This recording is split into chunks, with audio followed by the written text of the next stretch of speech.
অদ্ভুত স্থিরতা, কুয়োর পানিতে মাঝে মধ্যে কালো ছায়া, আর আমার ভেতরে একটা নিঃশব্দ পাহারা।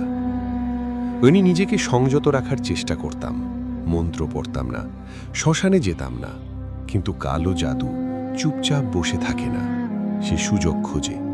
গ্রামের এক যুবক এক রাতে এসে কাঁদতে কাঁদতে বলল তার স্ত্রী অসুস্থ, ডাক্তার কিছু বুঝতে পারছে না।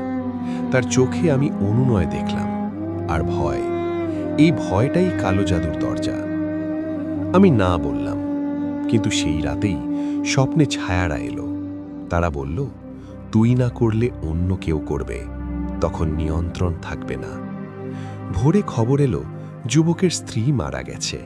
গ্রাম আবার ফিসফিস করতে শুরু করলো। তারা আমাকে দোষ দেয় না, কিন্তু প্রত্যাশা করে। প্রত্যাশা সবচেয়ে বিপজ্জনক। আমি বুঝলাম শক্তিকে পুরোপুরি চেপে রাখা যাবে না, নিয়ম দরকার, সীমা দরকার। তাই পুরনো গ্রন্থ খুললাম। সেখানে লেখা কালো জাদুরও শর্ত আছে। অকারণে ব্যবহার করলে শক্তি উন্মত্ত হয়, কিন্তু ভারসাম্যের জন্য দিলে সে মানে।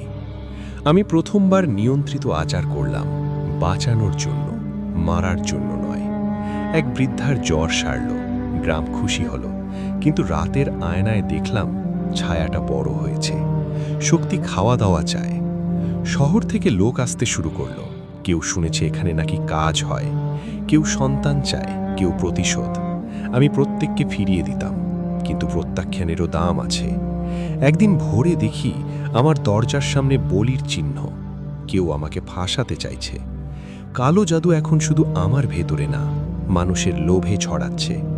আমি সিদ্ধান্ত নিলাম গ্রাম ছাড়ব, শক্তিকে সঙ্গে নিয়েই, দূরে কোথাও যেখানে লোক কম। কিন্তু যাওয়ার আগের রাতে শেষ স্বপ্ন এলো, বুড়ির কণ্ঠ।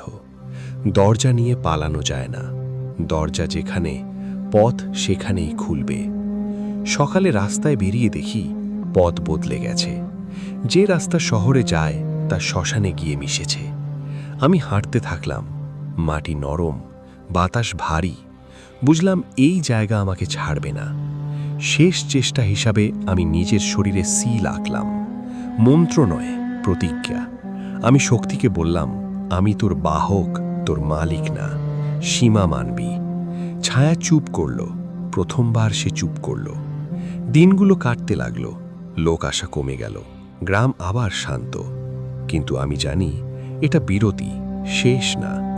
কারণ এক রাতে দূরের কুঁড়েঘরের জায়গায় আমি দেখলাম একটা ছোট ছায়া দাঁড়িয়ে, নতুন, কুঁজো নয়।